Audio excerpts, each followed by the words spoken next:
नमस्कार दर्शक बंधु, आज जानिबा कन्या राशि नारी पूर्वजन्म कहानी केमिति थिला।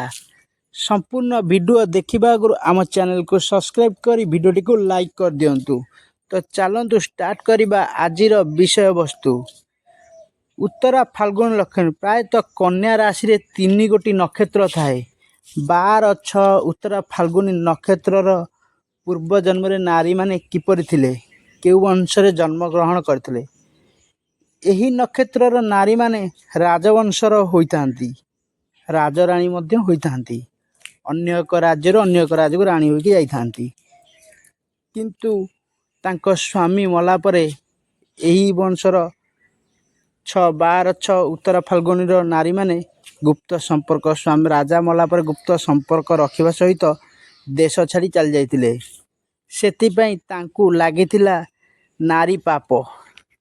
द्वितीय तो जानिबा 13 6 हस्तिंक 13 6 हस्तिंक स्त्री पूर्व जन्म रे एही नारी उत्पन्न होई ब्राह्मण वंश रे स्कूल शिक्षक थिले, दान धर्म करुथिले। किंतु स्वामी को सहित विवाद हेबारु सह्य न करि पारि कुएरे डेई पड़ी आत्महत्या करथिले।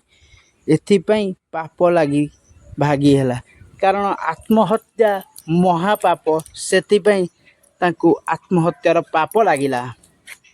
तृतीय नक्षत्र 14 6 चित्रा नक्षत्र। एही नक्षत्रर स्त्री माने पूर्व जन्म रे किपरि थिले।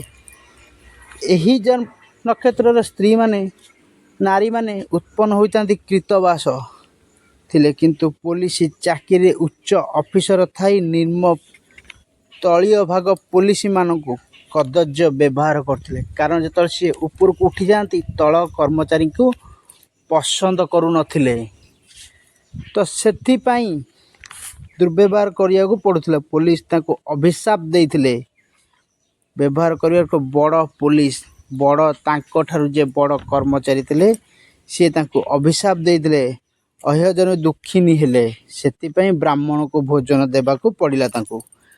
मन रखंतु दर्शक बंधु, ब्राह्मण मानकू केबे भी दुर्व्यवहार करिवे नहीं। श्रेष्ठ वंशधारी भावे ब्राह्मण पूजा पाती। ब्राह्मण को सम्मान करंतु, देखिबे आपनक जीवन सुरखुरे कटियो। एही बळी तीनोटी नक्षत्रर नारी मानक विषय तो आपण निहाती जानिले। जदि आपनकू आम वीडियो भल लागुथिबो निहाती भावे सब्सक्राइब करिवे, लाइक करिवे। रहिलु दर्शक बंधु, जय जगन्नाथ।